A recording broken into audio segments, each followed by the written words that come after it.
Hello, good morning எல்லாருக்கும். நான் உங்கள் சகோதரி பேசுகிறேன். ஒரு படம் பார்த்தேன் நான். இந்த ஆடு லைஃப்னு சொல்லிட்டு ஒரு படம் இருக்குது, மலையாள படம். Hello, good morning. நான் உங்கள் சகோதரி பேசுகிறேன். இன்றைக்கி ஒரு வீடியோ போடுறேன். எல்லோரும் லைக், ஷேர் பண்ணுங்கள், சப்ஸ்கிரைப் பண்ணுங்கள், பெல் ஐக்கானை அழுத்துங்க. ஒரு படம் பார்த்தேன், இப்போ புதுசாக மலையாள படம் ஒன்று ரிலீஸ் ஆச்சு. கோட் லைஃப்னு படம் பேர்.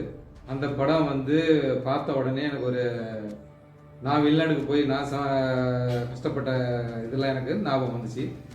அந்த படம் பார்த்துட்டு என் மகன் வந்திருந்தாப்புல பாம்பேக்கு. மகனும் நானும் தான் உட்காந்து பார்த்துருக்கான். ஸோ அந்த படம் பார்க்கும்போது நான் கடைசியில் அழுதுட்டேன் அந்த சீனில். எனக்கு ஒரு வெளிநாட்டுக்கு நான் சவுதிக்கு போய் துபாய் போய் நான் துபாயில் லாஸ்ட் 7 வருஷம் இருந்தேன். அந்த 7 வருஷத்தில் நான் ஒரு இடத்துல அருவிக்கிட்ட வேலை செய்யும்போது நாங்கள் ரொம்ப கஷ்டப்பட்டேன்.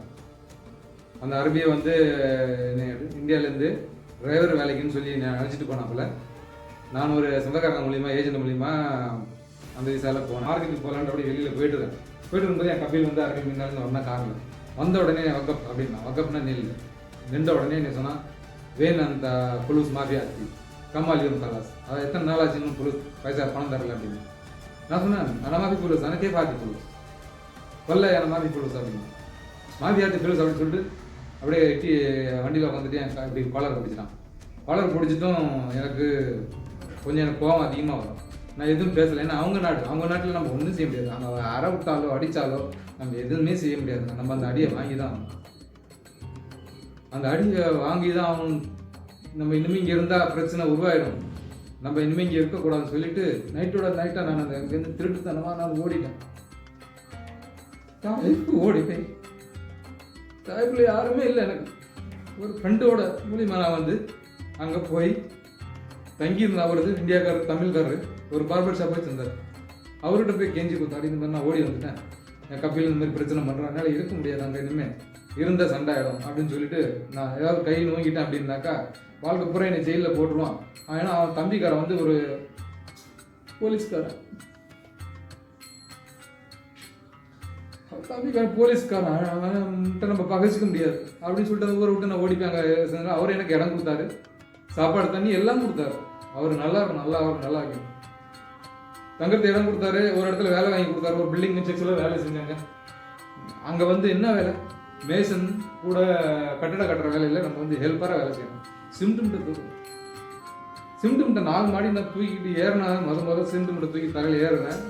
3வது மாடியிலேயே எனக்கு தலை சுத்த ஆரம்பிச்சு, கிருன்னு. அப்படியே பல்ல கடிச்சிட்டு மேலே போய் நான் சிமெண்ட் மூட்டை போட்டு 10-20 சிமெண்ட் மூட்டை கொண்டு போனோம்னா ஒரு சாயங்காலத்துக்குள்ளே போட்டுட்டேன். அதுக்கப்புறம் மறுநாள் திருப்பி அப்புறம் டைல்ஸ் விட்டுறதுன்னு அந்த வேலையெல்லாம் சிமெண்ட்லாம் கலக்கணும். அதெல்லாம் கலந்து கொடுக்கும்போது எனக்கு விரலெல்லாம் ஓட்டையாகிடுச்சு.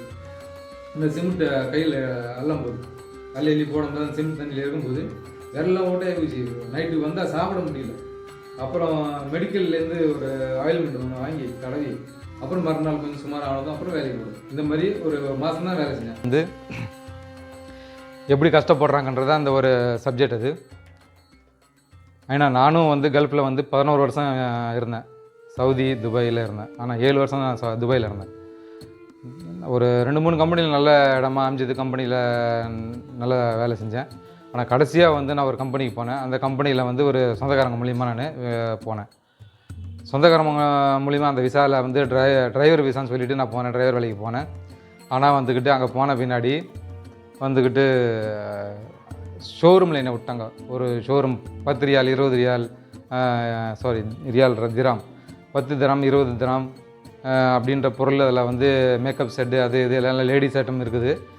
அந்த ஒரு கடையில் என்னை ஷோரூமில் என்னை வேலைக்கு விட்டாங்க. நானும் இன்னொரு பையன் 2 பேர் பாண்டிச்சேரியிலேருந்து நாங்கள் போனோம். அதாவது என் கூட இன்னொரு தமிழ் பையன்தான்.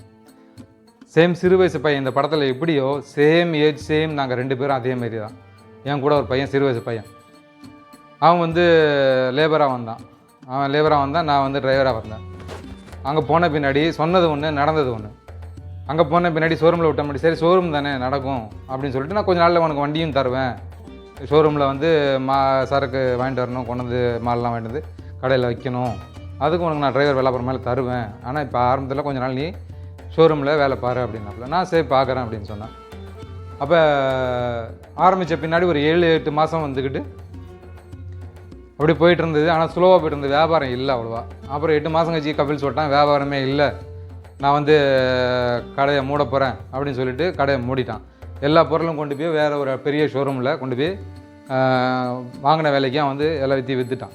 விற்றுட்ட பின்னாடி என்ன சொன்னால், வேலை இல்லை, வந்து உங்களை நான் இந்தியாவுக்கு அனுப்பணும். நான் சொன்னேன், நான் இப்போ தான் இந்தியாவிலேருந்து நாங்கள் வந்தோம், இப்போ நாங்கள் இந்தியாவுக்கு போக மாட்டோம் அப்படின்னு. ஏன் போக மாட்டேன், இந்தியாவுக்கு அனுப்புனாலும் உனக்கு வந்து 5000 ரியால் நீ கொடுக்கணும். என்னோட நான் விசாக்கோசரம் என் கஃபியில் வந்து 5000 ரியால் அங்கத்தி திராம் வந்து 5000 திராம் கட்டியிருக்காப்புல. அதனால் அந்த பைசா நீங்கள் அந்த பணத்தை கொடுத்துட்டு நீங்கள் இந்தியாவுக்கு போங்கன்னா. நாங்கள் சொன்னோம், நாங்கள் இப்போ பாம்பேயில் வந்து நாங்கள் பணம் கட்டிட்டு தான் வந்தோம், 60,000 50,000 நாங்கள் கிட்ட கட்டிட்டு வரோம். இங்கேயும் வந்து பணம் நீ கட்ட சொன்னால் நாங்கள் வந்து கட்ட மாட்டோம், ஏன்னா ஏன் தப்பு கிடையாது, வந்து உங்கள் தப்பு. அது வேலை இல்லைன்னு நீ அனுப்புறீங்க போது நான் எப்படி கட்டுவேன் அப்படின்னு. நான் சொன்ன ஒன்று நீ வந்து எங்களை வெளியில் விட்டுரு, நாங்கள் வெளியில் எங்கேயாவது வேலை செஞ்சு நாங்கள் வந்து உனக்கு 5000 ரியால் கொடுத்துட்றேன். இல்லை நான் அப்படிலாம் கொடுக்க மாட்டேன் அப்படின்னு சொல்லிட்டு சொன்னான். அப்போ நான் சொன்னேன், சரி ஒன்று அப்படியும் வேணான்னாக்கா, நான் மாதம் கொடுக்குறது உனக்கு வேணான்னாக்கா, நான் வெளியில் எங்கேயாவது வேலை செஞ்சு நான் மாதம் இது மொத்தமே உனக்கு வந்து நான் காசு கொடுத்துட்றேன், 5000 திராம் கொடுத்துட்றேன், இல்லை மாதம் வேணாலும் கொடுத்துட்றேன், அந்த மாதிரி சொல்கிறேன். மாதம் வந்து 800 திராம் 5000 திராம் 5000 திராம்ன்றான், 800 திராம் இல்லை 1000 திராம் அப்படி நான் தரேன்னு சொன்னேன். சரின்னு சொல்லும்போது அவன் வந்து ஒத்துக்கலை, அதுக்கும் ஒத்துக்கலை. அப்போ வந்து அவன் சொன்னான், இது அந்த மாதிரிலாம் நான் ஒத்துக்க மாட்டேன், நீங்கள் வந்து மொத்தமாக எனக்கு 5000 திராம் கூட, நான் உனக்கு ஊருக்கு தான் அனுப்புவேன், எங்கேயும் வேலை செய்ய விட மாட்டேன் அப்படின்னு சொல்லிட்டான். நான் சொன்னேன், அப்படின்னா நான் வந்து பணம் தர மாட்டேன், நான் ஊருக்கும் போக மாட்டேன், இனி வெளியே விட்டால் நான் வெளியே வேலை செய்யணும்னு சொல்லிட்டு நான் வந்துட்ட பின்னாடி அப்புறம் ஒரு 4 நாள் கழிச்சு திருப்பி வந்து அரபி வந்துக்கிட்டு இருந்தான் காரில். நான் போயிட்டு இருந்தேன், அப்படி ரோட்டில் கடற்கரை பக்கம் போயிட்டு இருந்தேன். போகும்போது நீ நிப்பாட்டி கிட்டவான்னு கூப்பிட்டு வேன் ஃபுலூஸ் அப்படின்னு கேட்டான். எங்கே பணம்? ஆனால் அப்கா ஃபுலூஸ், பணம் எனக்கு வேணும், பணம் கொடு, கமலியம் கலாஸ் அந்த மாபி ஆத்தி ஃபுலூஸ் அப்படின்னா. இத்தனை நாள் ஆச்சு நீ இதை பணம் தரல, பணம் கொடுறான்னு சொல்லிட்டு எட்டி என் சட்டையை பிடிச்சான். இப்படி காலரை பிடிச்சிட்டாப்புல, காலரை பிடிச்சி இப்படி கண்ணை உருட்டி தலையிலேருந்து இந்த ரிங்கை எடுத்து அடிக்கிறதுக்கு கையை நோங்கினான். அப்புறம் நோங்கினா வச்சு என்னை அடிக்கலை, அப்படியே நிப்பாட்டிட்டேன். அந்த கை நோங்குனாங்க. ஆனால் இதுக்கப்புறமா நம்ம இருந்தால் நம்மளை அடிச்சிருவான்னு சொல்லிட்டு அந்த ஒரு பயத்தில் நம்ம ஏதாவது அப்புறமா எனக்கும் கோவம் அதிகம், நான் ஏதாவது பண்ணிட்டேன்னா அப்புறம் வாழ்க்கை பூரா நான் ஜெயிலில் இருக்க முடியாது. ஏன்னா அப்புறம் என் பொண்டாட்டி பிள்ளைங்கள நான் வந்து பார்க்க முடியாது, வாழ்க்கை பூரா எனக்கு ஜெயிலில் தான் கிடக்கணும். நான் அந்த மாதிரி ஆகிடுவோமே, பிரச்சனை உருவாயிடுமே, நம்ம இங்கேருந்து ஓடிடுவோம் நைட்டு சொல்லிவிட்டு வந்து திருட்டுத்தனமாக நான் அங்கேருந்து ஒரு டாக்ஸி பிடிச்சி நான் வந்து தாய்க்கு போயிட்டேன். ஒரு ஃப்ரெண்டோட ஃபோன் நம்பர் வாங்கி அவருக்கு ஃபோன் பண்ணி யாராவது இருக்காங்களாம் கேட்டு அங்கே வந்து ஒரு தெரிஞ்ச ஒரு தமிழ்காரர் இருந்தார், புண்ணியமாக ரொம்ப நல்லா இருப்பார். அவரே வந்து எனக்கு அடகலாம் கொடுத்தாரு. அங்கே வந்து தங்கி அவர் ஒரு பார்பர் ஷாப் வச்சு நடத்துகிறார். எனக்கு சாப்பாடு தண்ணி எல்லாமே கொடுத்தாரு. வேலையும் ஒரு இடத்துல எனக்கு வேலை பிடிச்சி கொடுத்தாரு, பில்டிங்கில் வேலை செஞ்சாங்க, கன்ஸ்ட்ரக்ஷனில் போய் ரொம்ப கஷ்டப்பட்டேன் நான். அந்த பில்டிங்கில் போய் வேலை செய்யும்போது அங்கே வந்து ஹெல்ப்பராக தான் வேலை செய்யணும். அங்கே சிமெண்ட் மூட்டை தூக்கிட்டு 4 மாடி ஏறணுங்க. 4 மாடி நான் சிமெண்ட் மூட்டை ஒரு மூட்டை தூக்கிட்டு போய் 3ஆவது மாடியிலே எனக்கு தலை சுற்ற ஆரம்பிச்சிச்சு. அப்படி கீழே போட்டால் திருப்பி தூக்க முடியாது சொல்லிட்டு அப்படியே வச்சது ஒரு செகண்ட் பல்ல கடிச்சிட்டு மேலே போய் போட்டேன். அப்படி 4-5 சிமெண்ட் மூட்டை போட்டுட்டு அதுக்கப்புறம் வந்து வேறு வேலை வச்சாங்க, அதெல்லாம் செஞ்சுட்டு அன்றைக்கி ஒரு நாள் போயிடுச்சு. அப்புறம் மறுநாள் போய் வேலை செஞ்சேன், சிமெண்ட் கலக்கிற இதை கொடுத்துட்டாங்க. நான் எப்பயுமே சிமெண்ட்டு இந்த மணல் இதெல்லாம் போட்டு குழப்பி இதெல்லாம் செஞ்சதில்லை. செஞ்சதில் கையெல்லாம் வந்து வெந்து அப்படியே ஓட்டையாக அடித்து விரல் போகிறான், ஓட்டையாக ஆகிடுச்சு. அப்புறம் போய் மெடிக்கல்லேருந்து மருந்து வந்து தடவிட்டு படுத்துருந்து காலையில் பார்க்கும்போது கொஞ்சம் சுமாராக இருந்தது. அப்புறம் திருப்பி வேலைக்கு போனேன்.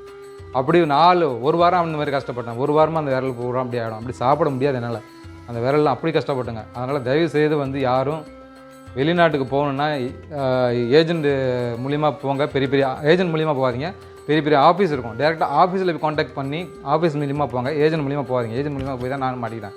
குட்டி ஏஜென்ட் மூலிமா போகவே கூடாது. யார் போனாலும் ஒரு ஏஜென்ட் மூலிமா போகாதீங்க, கம்பெனி மூலிமா ஒரு ஆஃபீஸ் மூலிமா போங்க, எக்ரிமெண்ட் போட்டு போங்க. அப்படி போனீங்கன்னா தான் நீங்கள் வந்து நல்ல இடமா போய் அமைவீங்க.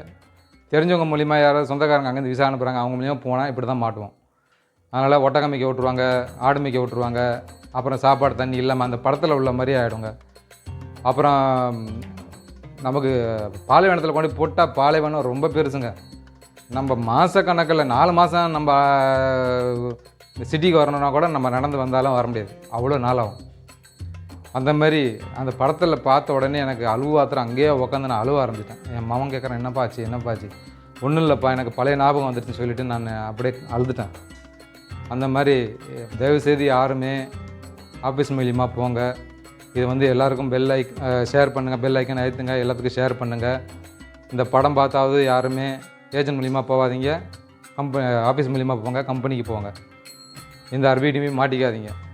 Okay bye. எல்லாருக்கும் லைக் பண்ணுங்கள், ஷேர் பண்ணுங்கள், எல்லோரும் லைக் பண்ணுங்கள்.